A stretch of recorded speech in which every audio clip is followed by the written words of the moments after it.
बिस्मिल्लाहिर्रहमानिर्रहीम। देखती आंखों और सुनते कानों को महमूद मान का आदाब। अपनी इस वीडियो में हम 9th क्लास के लिए उर्दू की दरसी किताब के सबक नंबर 15 नज़म, क्रिकेट और मुशायरा के शेर नंबर 9 को दुरुस्त तरीके से पढ़ना और उसकी तशरीह करना सीखेंगे। तो शुरू करते हैं। वहाँ जो लोग अनाड़ी हैं वक़्त काटते हैं। वहाँ जो लोग अनाड़ी हैं वक़्त काटते हैं। जहाँ भी कुछ मत शायर दिमाग चाटते हैं। जहाँ भी कुछ मत शायर दिमाग चाटते हैं। हवाला शेर। नज़म का नाम क्रिकेट और मुशायरा, शायर का नाम दिलावर फगार।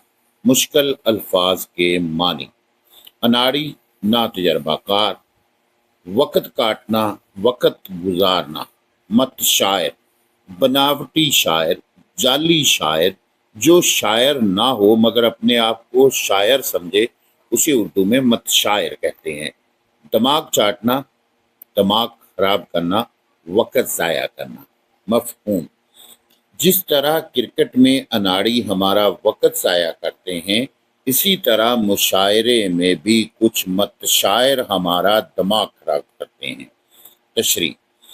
तशरीह तलब शेर में दिलावर फगार कहते हैं कि जिस तरह क्रिकेट में कुछ लोग खिलाड़ी नहीं अनाड़ी होते हैं, इसी तरह मुशायरे में भी कुछ लोग शायर नहीं मत शायर होते हैं। अनाड़ी ना तजर्बाकार, नाहिल और नकम्मे को कहते हैं। ना अहल और नकम्मे को कहते हैं। जो खिलाड़ी तो कहलवाता है लेकिन काबिल नहीं होता। इसी तरह शायरी में मत शायर ऐसे शायर को कहा जाता है जो शेर कहने की काबिलियत नहीं रखता और ना रमूज़े शायरी से वाकफ होता है। वो महज शायर होने का डोंग रचाता है। बकौले शायर सैयद मोहम्मद जाफरी, हैं कुछ पले हुए शायर कुछ इनमें खोदरो हैं कुछ पले हुए शायर कुछ इनमें खोदरो हैं। पराने घाघ हैं कुछ इनमें शायरे नो हैं। चनाचे शायर कहते हैं कि जिस तरह क्रिकेट टीम में बहुत से नातजर्बाकार खिलाड़ी शामिल हो जाते हैं, वो काबिल तो नहीं होते लेकिन क्रिकेटर कहलवाने के शौकीन होते हैं और मशहूर होना चाहते हैं। इसलिए काबिलियत ना होने के बावजूद वो सिफारिश या असर व रसूख की बिना पर टीम में शामिल हो जाते हैं। ऐसे खिलाड़ी अपनी नाअहली, अनाड़ीपन और नकम्मेपन की वजह से खेल का सारा मजा खराब कर देते हैं। वो अपना और तमाशबीनों का वक़्त ज़ाया करते हैं। इसी तरह मुशायरा में भी बहुत से नातजर्बाकार, नाअहल और अनाड़ी शायर आ जाते हैं जो चंद आशार लिख लेते हैं और खुद को शायरी के मैदान में बड़ा तीस मार खां समझते हैं। वो किसी तल्लक की बिना पर मुशायरे में आ जाते हैं और अपनी अपनी फजूल शायरी से सामीईन का दिमाग चाटते हैं और उनकी समा खराशी का सबब बनते हैं।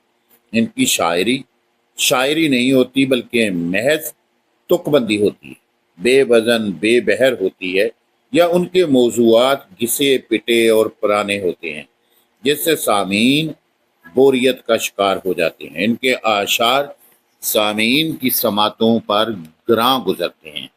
बकौले शायर दिलावर फगार, वहाँ तमद्दन मशरक की मौत का गम है। वहाँ तमद्दन मशरक की मौत का गम है, यहाँ अदब के जनाजे पे शोर मातम है। अजीज तलबा, शायर ने मज़ाहिया अंदाज में इन लोगों पर तंज की है जो शायर तो नहीं होते लेकिन उन्हें शायर बनने और शायर कहलवाने का बहुत शौक होता है। शायरों के यहाँ ये कौल मारूफ है कि शायर पैदा होते हैं, बनाए नहीं जाते। यानी कोई शख्स अपनी कोशिश से शायर नहीं बन सकता और ना कोई किसी को शायरी सिखा सकता है, बल्कि शायरी तो खुदादाद सलाहियत है। तबीयत की मौजूनियत शायर पैदाइशी तौर पर खुदा की जानब से लेकर आते हैं। चनाचे जिन लोगों की तबीयत शायरी के लिए मौजू नहीं होती, वो कोशिश के बावजूद शेर नहीं कह सकते, लेकिन इसके बावजूद बाज लोग महज शायर कहलवाने के लिए शेर कहते और सीखते रहते हैं। वो अपना और दूसरों का वक़्त ज़ाया करते हैं। बकौल शायर दिलावर फगार, अदब नवाज पे शौट जहाँ भी होते हैं। अदब नवाज पे शौट जहाँ भी होते हैं, ये बदनसीब रन आउट यहाँ भी होते हैं। ये बदनसीब रन आउट यहाँ भी होते हैं। इस तरह से शेर नंबर 9 की तशरीह मुकम्मल हुई। उम्मीद करता हूँ कि आप इसको अच्छे तरीके से तैयार कर लेंगे ताकि आप सालाना एग्ज़ाम में अच्छे नंबर हासिल कर सकें। आपसे दरख्वास्त है कि अपने साथी तालिब इल्मों के साथ इस वीडियो को ज़रूर शेयर करें। इसी के साथ इजाज़त चाहता हूँ। अल्लाह हामी नासर।